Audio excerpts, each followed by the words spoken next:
I have added a new test to our test suite.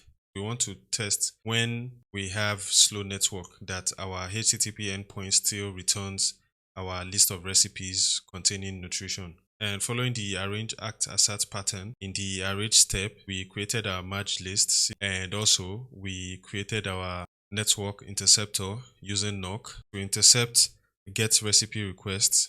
And we have a new helper function here, create request interceptor with slow network. Request interceptor with slow network pretty much does the same thing as create request interceptor, where it loops through recipe list and create network interceptors. But you will notice a new option here, which is delay connection. With this option, we can choose to delete connection.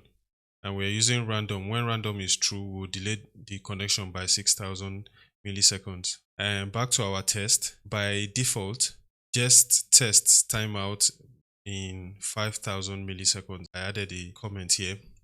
So that means this test case will fail irrespective of whether our application is robust enough and handles this edge case. What we need to do is tell Jest that it shouldn't time out after 5,000 milliseconds, and to do that we added a third argument to test function, and this third argument configures the timeout of our test. Another solution is to add the test timeout to Jest config file.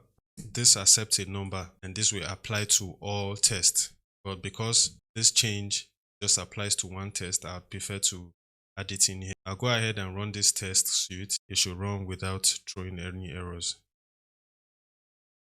Great, our tests completed without. By intercepting requests with Nock, we gain full control over the network variability. We can delay responses by seconds, return errors, or fail requests entirely. This helps surface any issues in our code's ability to gracefully handle slowness or failures.